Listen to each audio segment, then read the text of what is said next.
Hello दोस्तों, स्वागत है आपका अपने इस चैनल रिंकू मैथ सॉल्यूशन में। आज हम लोग सीखेंगे संख्याएं। आज हम लोग जानेंगे संख्याएं होती क्या हैं, संख्याएं कितनी प्रकार की होती हैं, संख्याओं को हम कैसे अलग अलग भागों में बांटते हैं, है ना। जैसे कि आप देख पा रहे होंगे, लिखा है हमने संख्याओं का लाइन से नाम लिख दिया है। प्राकृतिक संख्याएं, पूर्ण संख्याएं, पूर्णांक संख्याएं। आप जानेंगे भाज्य संख्याएं क्या होती हैं, अभाज्य क्या होती हैं, सहभाज्य संख्याएं क्या होती हैं, अभाज्य संख्याएं क्या होती हैं, सम संख्याएं, विषम संख्याएं, परिमेय संख्याएं, धनात्मक संख्याएं और ऋणात्मक संख्याएं। और भी संख्याएं होती है, वास्तविक संख्याएं, अवास्तविक संख्याएं। फिलहाल इनको हम देखते हैं। सबसे पहले नंबर प्राकृतिक संख्याएं, है ना। आप देखेंगे प्राकृतिक संख्याएं वे संख्याएं होती हैं जो एक से अनंत तक होती हैं, एक से लेकर अनंत तक होती हैं, एक से लेकर अनंत तक। अनंत का मतलब आप समझते हैं, जिसका कोई अंत न हो। ऐसे पूर्ण संख्याएं हैं। हम आपसे एक बात बता दें, जब जीरो का आविष्कार नहीं हुआ था, जैसे ही जीरो की खोज हुई तो सारी संख्याओं को पूर्ण माना जाता है। संख्याएं पूर्ण हो गई, यानी इसमें हम केवल जीरो को ऐड कर देंगे।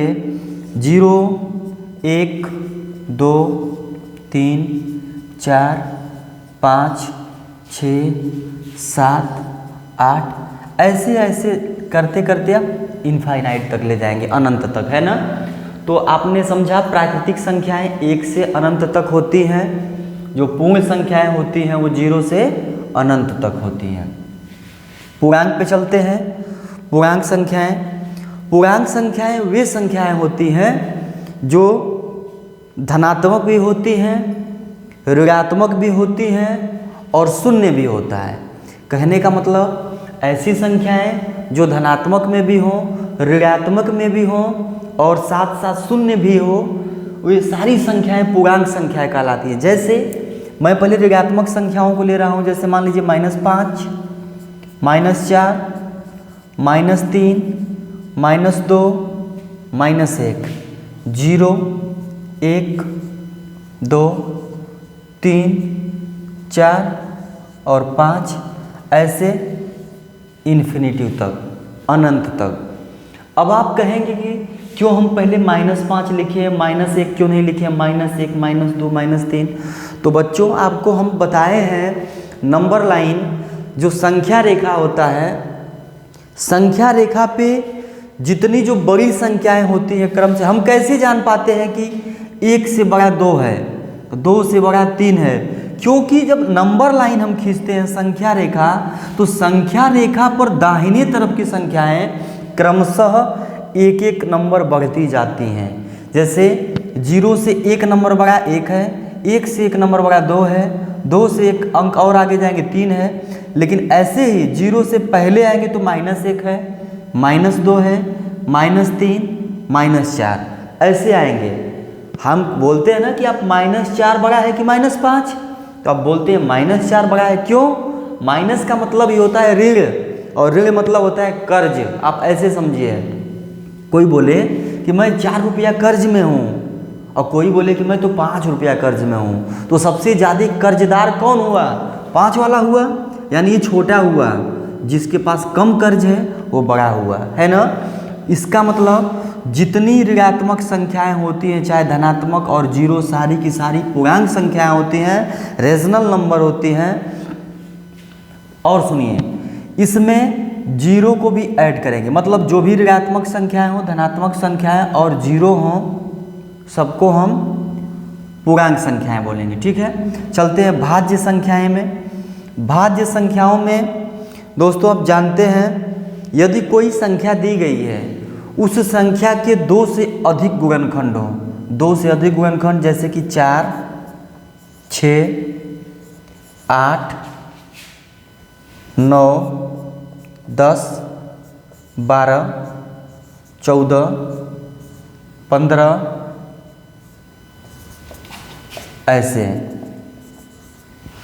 अब समझिए क्यों हम 4 से लिए हैं, 2, 3 को छोड़ दिए हैं।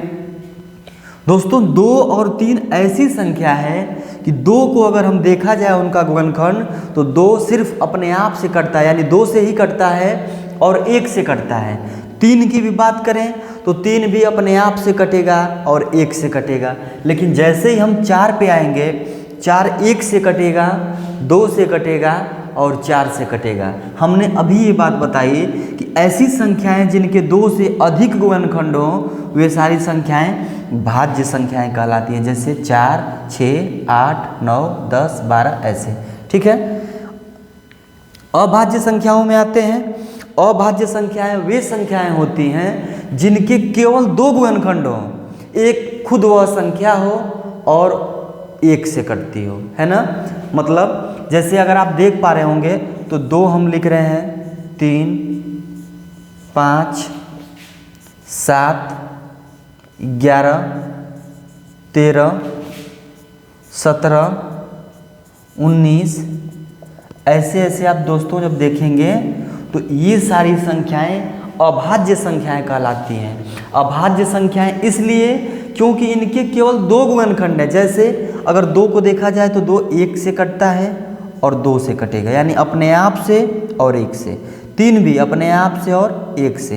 5 भी अपने आप से और 1 से। लेकिन ऊपर जो हमने संख्याएं लिखा था, ऊपर जैसे 4 लिखा, 4 1 से भी कटता था, 2 से भी कटता है, 4 से भी कटता है। 6 को देखा जाए तो 6 1 से कटेगा, 2 से कटेगा, 3 से कटेगा और 6 से कटेगा। मतलब ऐसी संख्याएं जिनके 2 से अधिक गुणनखंड थे उनको हम भाज्य संख्या बोल रहे थे, और ऐसी संख्याएं जिनके केवल 2 ही गुणनखंड हो, खुद वह एक स्वयं वह संख्या हो और 1 हो, ऐसी संख्याओं को हम अभाज्य संख्याएं कहते हैं। ठीक है दोस्तों। इसके बाद आप सुनेंगे सहभाज्य संख्याएं। सह मतलब दोस्तों होता है, सह मतलब होता है साथ साथ। जैसे कि हम बोल रहे हैं कि हम लोग सहपाठी हैं। सहपाठी मतलब साथ साथ पढ़ने वाले। उसी तरह सहभाज्य संख्याएं होती हैं। साथ साथ भाज्य संख्याओं को अगर हम लिख दें, जैसे राम और श्याम बोले कि राम और श्याम सहपाठी हैं, उसी तरह ये 4 और 6 को हम एक साथ लिख दें, जैसे 4, 6, या तो हम 4 के साथ 9 को लिख दें, या तो हम 9 के साथ 12 को लिख दें, या तो हम 12 के साथ 20 को लिख दें। ऐसे कोई भी संख्याएं जिनको हम 2-2 के पेयर में लिख दें, जोड़े में लिख दें, वे सहभाज्य संख्याएं। देखिए भाज्य संख्या है 4, 4 के 2 से अधिक गुणनखंड है, 6 के भी 2 से अधिक गुणनखंड है, 4 के भी है, 9 के, मतलब हम इनको एक साथ लिख देंगे तो ये सहभाज्य संख्याएं। सेम इसी का अपोजिट जो अभाज्य संख्याएं, इनको अगर हम एक साथ लिख दें, जैसे हम 2, 3 को एक साथ लिख दिए, 5, 7 को एक साथ लिख दिए, है ना। ऐसे ही अगर हम 11, 17 को एक साथ लिख दें, कोई भी, तो इसको बोलेंगे सह अभाज्य संख्याएं। ठीक है, समझ गए होंगे। अब आते हैं सम संख्याएं, विषम संख्याएं। ये तो बात आप जानते ही होंगे। ऐसी संख्याएं जो 2 से पूरी पूरी विभाजित हो जाएं, जैसे 2, 4, 6, 8, 10, 12 ऐसे चले जाएंगे, है ना। ऐसी संख्याएं जो 2 से पूरी तरह विभाजित हो जाएं उनको हम सम संख्याएं बोलते हैं। और ऐसी संख्याएं जो 2 से विभाजित न हो, जैसे कि 1, 3, 5, 7, 9, 11, 13, 15 ऐसे चले जाएंगे, है ना। आप देख रहे हैं बच्चों, एक चीज़ और आप जानिएगा, सम संख्या और विषम संख्याओं के बीच का जो अंतर होता है वो 2 होता है। हर 2 अंक बाद एक सम संख्या मिलती है और हर 2 अंक बाद ही एक विषम संख्या मिलती है। जैसे 2 के बाद 2 अंक आगे जाएंगे तो 4 मिलेगा, 4 में 2 अंक और आगे जाएंगे तो 6 मिलेगा। उसी तरह विषम संख्याएं अगर 1 है तो दूसरी संख्या 2 अंक के बाद आएगी, यानी जैसे कि 3। तीसरी संख्या 3 के 2 अंक बाद आएगी, यानी 5। समझ पा रहे हैं। ये होंगी सम संख्याएं, विषम संख्याएं। अब देखते हैं परिमेय संख्याएं, रेशनल नंबर। दोस्तों परिमेय संख्याएं वे संख्याएं होती हैं, परिमेय संख्याएं वे संख्याएं होती हैं जिन्हें हम P/Q के रूप में लिख दें, जैसे P/Q के रूप में लिख दें, और Q का मान, जहाँ Q का मान 0 न हो। ऐसे भी हम कह सकते हैं, या हम ऐसे भी कह सकते हैं कि ऐसी संख्याएं जिसे हम अंश बटे हर के रूप में लिख दें, अंश बटे हर के रूप में लिख दें, और जहाँ हर बराबर 0 न हो। ऐसी संख्याएं जिन्हें हम a बटे b के रूप में लिख दें लेकिन b का मान 0 न हो। ऐसी संख्या जिसे हम x बटे y के रूप में लिख दें लेकिन y का मान 0 न हो, है ना। ये संख्याएं होती हैं, इनको हम बोलते हैं परिमेय संख्याएं, मतलब जो भिन्न के रूप में दिखती हैं, है ना।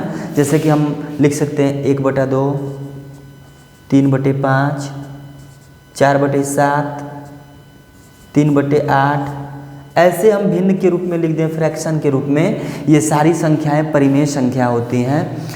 कोई अगर हमसे पूछेगा क्या 2 एक परिमेय संख्या है, तो आप बोलेंगे जी हाँ। इसलिए है कि हम 2 को दोस्तों चाहे तो हम 2 को 2/1 भी लिख सकते हैं, इसका भी मान 2 ही होता है। और 2 को हम 2/1 के रूप में लिख दें, मतलब अंश भी हो गया और हर भी हो गया, है ना। नॉमिनेटर हो गया और डिनॉमिनेटर भी हो गया।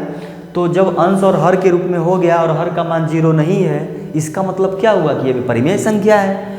तो ये जितनी जो प्राकृतिक संख्याएं हैं, ये सारी की सारी परिमेय संख्याएं भी हैं। जितनी प्राकृतिक संख्याएं हैं वे सारी पूर्ण संख्याएं भी हैं, लेकिन जितनी पूर्ण संख्याएं हैं वे सारी प्राकृतिक संख्याएं नहीं हैं, क्योंकि प्राकृतिक संख्याओं में 0 नहीं आता है और पूर्ण संख्या में 0 आता है।